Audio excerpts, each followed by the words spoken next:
Reka mbasuze kandi mbifurize kugira ibihe byiza. Nanabaye ikaze mu nkuru y'urukundo yacu uyu munsi. Ni inkuru nziza irimo amasomo utagomba gucikwa. Ikaba inkuru kandi y'igisobanuro cy'uko umukire n'umukene bashobora gukundana urukundo rw'intangarugero. Rwa rukundo rubera abandi isomo. Na cyane ko muri ino minsi usanga abantu benshi batizera yuko umukire n'umukene bashobora kuba bakundana urukundo rukaramba. Nge mugiye kubana muri ino nkuru nk'ibisanzwe nitwa Samu. Niba ari ubwa mbere ugeze aha ukaba utarakanda kuri subscribe ndagira ngo ubwire yuko uri gucikwa cyane. Kubera yuko kuri ino channel nitwa Samu Love Stories niwe ushobora gusanga inkuru nziza z'urukundo. Inkuru z'urukundo zahindura ubuzima bwawe.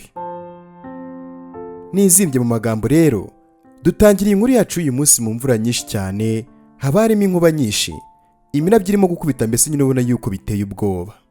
Ubwo kandi hafi aho ngaho haba hari urugo rw'abakene, urugo rufite inzu itari nziza rwose habe namba. Ubwo kandi muri iyo nzu haba harimo umukobwa mukuru witwa Roza, akaba kandi umukobwa w'umukene bigaragarira ijisho. Uyu Roza kandi aba ari kumwe n'akandi kana mu nzu gatoya, akana kandi kitwa Jasmine, maze akana gati Roza mukuru wanjye ndashonje cyane, ndumva ngiye gupfa rwose imi ibyo kurya pe. Ubwo Roza ati sha ihangane murumuna wanjye, tugomba gutegereza papa maze akatuzanira icyo guteka, kuko nta kintu gihari rwose muri ino nzu pe. Ubwo muri ako kanya mama wabo ahitaza, nawe kandi nta kazi aba afite, mbese ibintu byose biba ari ibibazo. Noneho kandi baba banibera mu nzu bakodesha. Ubwo Roza abwira mama ati mama uraje, uyu munsi nta kintu twakojeje mu kanwa mama kuva mu gitondo kugeza no masaha ntabwo twari twarya, turashonje cyane n'ukuri mama ku buryo udashobora kubyumva. Ubu se basi papa araza ryari? Mama wati papa wanyu araza kuza mu mwanya rwose mwe mwihanganye bana banjye, n'ubundi n'ubusanzwe muri ihangana ni muhumure, inzara y'uno munsi ntabwo ari irabica bana banjye.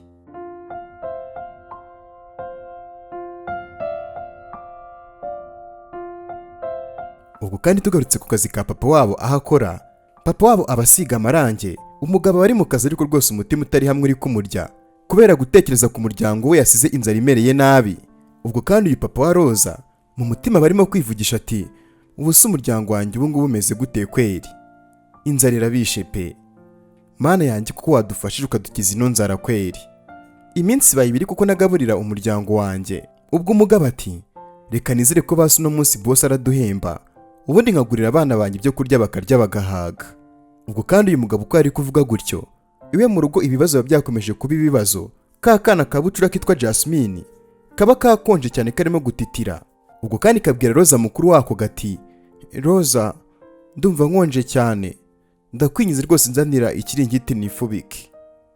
Ubwo Roza akora kuri Jasmine akumva umwana afite umuriro mwinshi cyane, nuko ati Jasmine umeze neza? Ndumva ufite umuriro mwinshi cyane. Roza ubwo ahita abwira mama ati mama Jasmine afite umuriro mwinshi cyane pe, ngwino urebe ukuntu twamujyana kwa muganga kuko ndumva bidasanzwe. Ubwo mama wa Roza ati none se ko nta mafaranga mfite kuko ubu ngubu biragenda gute, nta na mituweli dufite byibuze, bivuze ngo ni ukwivuza 100%.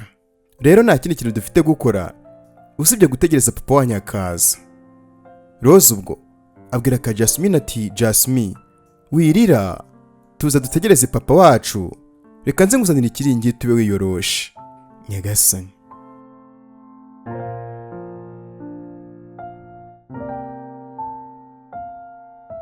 Ubwo tugaruka ku kazi ka papa wa Roza na Jasmine.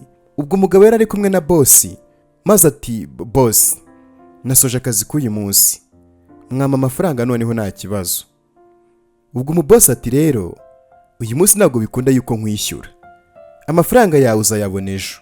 Uyu munsi nabanje kwishyura bamaze igihe bankorera kandi rwose bo maze iminsi 4 gusa, rero ejo nibwo nyine nzakwishyura amafaranga yawe nyagasani. Ubwo umugabo ati ndakwinyize rwose boss, nkeneye amafaranga yo gutabara umuryango wanjye barashonje cyane pe, ni ukuri nkeneye amafaranga. Umukire ati ceceka aho ngaho se nyine niba udashaka kumva ibyo ndimo ndakubwira, nukomeza kandi kumvugisha menshi sinzaguha na make, maze nzareba ahantu uzajya kundega. Papa Roza ati ndakwinyize rwose wimera gutyo pe, ni ukuri nkeneye amafaranga, basi reka mfukama ariko wumva agahinda kanjye. Disi ubwo papa wa Roza yahise apfukama. Ubwo uyu mukire ati ese ubwo ngubwo uri kwigira ibiki wa mugabo we, urimo kuntera agahinda? Ubwo uzi ibibazo byose mba mfite nanjye se ubwo uragira ngo ndire mfukame nkwereke yuko nanjye mfite ibibazo? cyakoze nyine kubera yuko aho umugabo aguye nyine urenzaho utwatsi, reka nk'udufaranga dukeya two gutega akamoto, ejo nibwo nzaguha amafaranga yawe yose. Papa wa Rose ati ese wayampaye yose koko? Nkeneye kwishyura inzu uyu munsi, nkeneye kandi no guhahira abana banjye barashonje. Boss ati ariko se wa mugabo ubundi urumva ushaka amafaranga cyangwa ntayo ushaka? Mu by'ukuri Papa Rose nta mahitamo yandi yari afite usibye kwemera utwo turungurungu tw'udufaranga. Yari yafashe maze aremera ataha n'amaguru, ahitamo guhahira ibyo kurya umuryango we.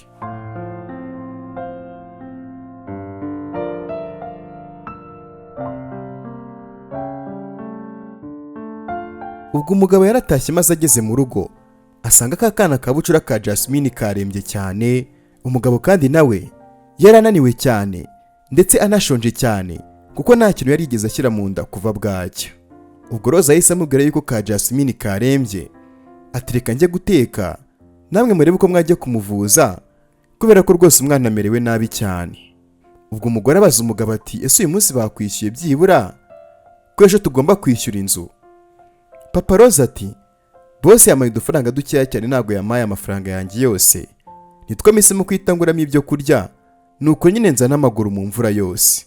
Umugore ati hangane shere wanjye, nanjye ndimo nakora ibishoboka byose ngo mbone akazi, vuba nimbona akazi nzajya nkufasha. Ubwo nta kindi cyabaye Roza yahise ateka vuba vuba.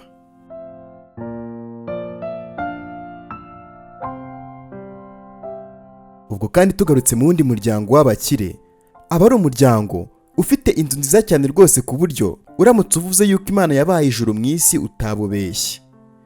Ubwo kandi aba ari umukobwa mwiza uba wicaye mu ntebe nziza arimo kwikinira video games kuri iPad. Uwo mukobwa kandi aba yitwa Judy. Judy aba ari umukobwa w'umukire cyane ndetse kandi akaba umukobwa w'umwibone cyane. Ubwo muri ako kanya mama wa Judy araza akamubwira ko ibiryo bya nimugoroba byatunganye, ati Judy ngwino ujye kurya, uraza gukomeza video games usoje kurya. Judy ati windogo ya mama, ndabuze cyane udatuma bansinda ndabanza kurya. Mama wa Judy ati shyira hasi ibyo bintu urimo gukaraga wa mwana we, maze uze tujye kurya urabigarukamo nyuma.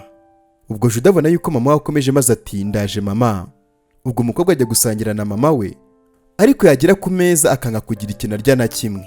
Ubwo mama we ati hanyuma se ko mbona utari kurya biti byawe? Judy ati mama bino biryo watetse ngiye simbishaka pe, uyu munsi nashakaga kwirira inyama zokeje gusa mama, ubu si ibingibi ni ibiki? Mama we ati ariko se kuko wa mwana we wagiye woroshya ubuzima, bino biryo ugomba kubirya di, kubera yuko hanze hari imvura nyinshi irimo kugwa, ntabwo twasohoka ngo tujye gushaka izo nyama uri kuvuga zokeje. Judy ati ndatumiza ibyanjye nta kibazo babinzanire, wowe rwose irire mama, bon appétit. Njye kandi mbaye ngiye mu cyumba cyanjye. Nyagasani ubwo umukobwa ahita agenda mu cyumba cye.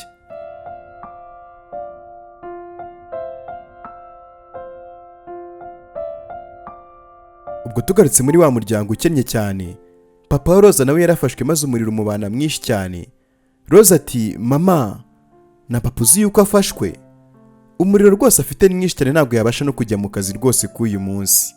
Ikindi kandi na Jasmine ararembye cyane, akomeje kurwara. Mama wa Roza ati ndaza kubajyana kwa muganga. Roza ati mama none se ufite amafaranga? Ko nawe ubizi nta mituweli dufite, uramujyana gute koko? Hanyuma se nubajyana kwa muganga turishyura iki? Ko baraza kuduca menshi tudafite, kandi iyo abaganga basanze nta mituweli ufite baguca amafaranga bishakiye. Ubwo papa wa Roza wari warembye ahita abwira Roza ati ro genda ujye ku kazi kanjye aho nakoraga, ubwire boss yuko narembye ko kandi ntarabasha kuza mu kazi, umubwira guha amafaranga yanjye tujye kwivuza. Roza ati yego papa reka ngende mubwire amafaranga yarasigaye maze tujye kubavuza, ndabona mwarembye. Ubwo kakana gato ka Jasmine gati mama umutwe wanjye urimo isereri nyinshi, ndumva nameze neza. Nyigasinubwa ku kanya akana gata kikubita hasi kahita gahwera. Ubwo ababyeyi bahise bikangamo maze ubwo babura bicana, uko Roza ahita yegera Jasmine batangira kumuhungiza. Ubwo Roza ati mama nimujye kwa muganga, nanjye ngiye kuzana amafaranga ku kazi ka papa, turaza guhurira kwa muganga. Nyagasani ubwo umukobwa ahita agenda.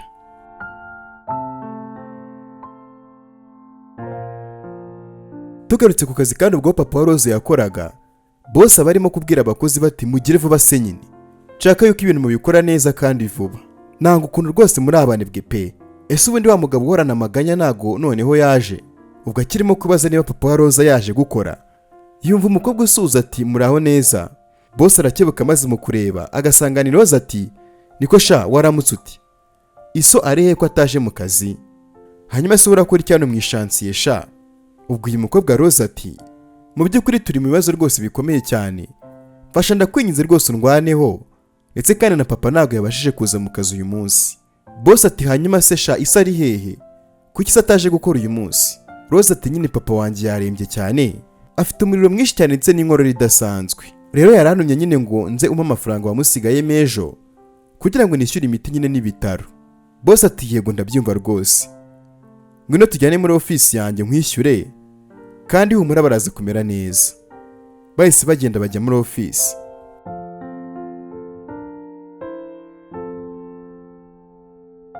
Ubwo tugarutse kandi kwa muganga, papa wa Roza barimo gukorora cyane, umuriro kandi ari mwinshi cyane, mbese ubona yuko uyu mugabo yarembye nubwo arimo kwihagararaho. Jasmine kakana nawe ati mama ndimo guhinda umushyitsi umubiri wose, ndumva rwose bidasanzwe nshaka kuryama. Mama we ati humura rwose mwana wanjye yangane mukuru wawe Roza agiye kuza, nuko maze twishyure mituweli muganga bavure mwana wanjye rwose mwongere mumere neza. Ubwo umugabo ati mu by'ukuri sinzi icyorezo cyadufasha ari ikihe, ariko nyine rwose kwihagararaho birananiye pe, ndumva ndembye wa mugore we, iyi nkorora kandi nayo rwose ndumva idasanzwe. Ubwo umugore ati basi reka guhagarara sheri wanjye, ngwino wicare hano mu ntebe ubanze uruhuke, njye kukuzanira amazi yo kunywa, ubundi Roza nawe araba arimo kuza twishyure mituweli babavure, tutivuza nta mituweli dufite ugasanga baduca amamiliyoni kandi nayo dufite. Ubwo tugarutse kuri Roza wari winjiye muri ofisi ya wa mubosi, bagezemo maze umugabo ahita akinga urugi ashyiramo n'urufunguzo. Ubwo Roza ubwo babura mwica maze abaza bosi wa papa ati kuki se ukinzeho urugi ugashyiramo n'urufunguzo? Ndakwingize rwose b'amafaranga ya papa maze ngende, ubu ngubu ninjye bategereje kugira ngo bajye kwivuza. Umugabo ati wigira ubwoba rwose mukobwa mwiza. Ubwo umugabo atangira kugenda amwegera gake gake ashaka kumukorakora, anamubwira ati erega we nutaza kungora ndaguha amafaranga menshi cyane. Oh urabona ukuntu uri mwiza di. Ubwo umukobwa Roza agira ubwoba maze ati njye nakubwiye ko ibyo nshaka ari ukuma amafaranga ya papa nkajya kuvuza muri umuna wanjye ndetse na papa wanjye bararembye. Umukire ati humura rwose byose biraza kugenda neza erega, wowe nyine nyemerera tugirane ibihe byiza, reka nyine twishimane, umvana ahantu hamwe unjyana ahandi mu bitekerezo. Ndagusezeranyije yuko ndahita nkuhindurira ubuzima nabi wanyu bose nkabahindurira ubuzima, sibyo se mukobwa mwiza? Ubwo Roza ati subira inyuma wa mugabo we, ntiwongere rwose no kunkoza izo ntoki zawe pe, mu mafaranga ya papa nigendere. Ubwo ako kanya umukire ahita ashaka gukora Roza ku mabere. Ubwo Roza akirwanaho akamukubita ahantu habi maze umugabo agahita acika intege yikubita hasi. Umukobwa ahita yirukanka maze afungura umuryango arirukanka cyane, ariko kandi agenda batamwishyuye amafaranga ya papa we.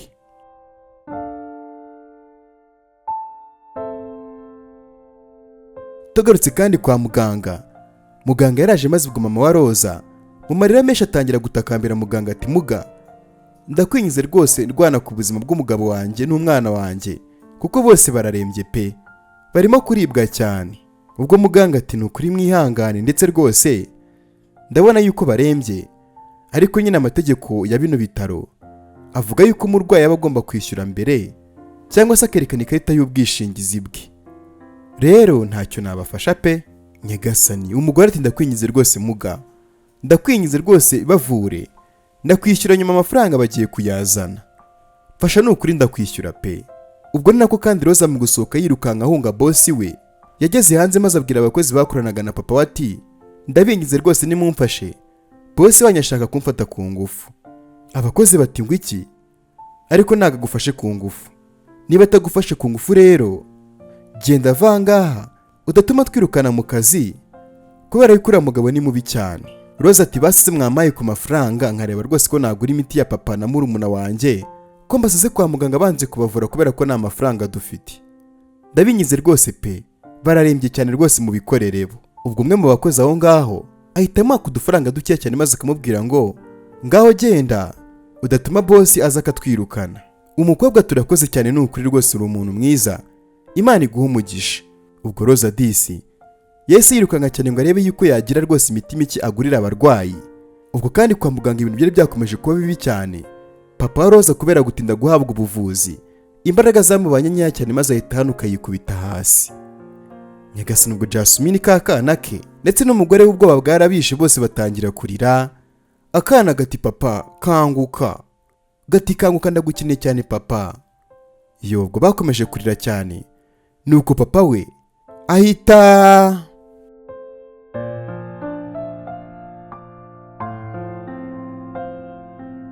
Ntukikone episode ya 2 ino nkuru dutangiye, mbabwira yuko ari inkuru nziza cyane rwose irimo amasomo menshi cyane utagomba gucikwa. Hanyuma se wumvishe twayikomeza cyangwa tuyihorere? Nitwa Samu, murabizi yuko mbakunda cyane. Reka duhure muri comment mumbwire ibitekerezo byanyu cyangwa se ukuntu muri kubyumva. Niba yifuza yuko tuyikomeza andika muri comment umbwire ngo dukomeze kugira ngo ndebe abantu dutangiranye ino nkuru. My name is Samu and make sure you subscribe. I love you all guys. Thank you.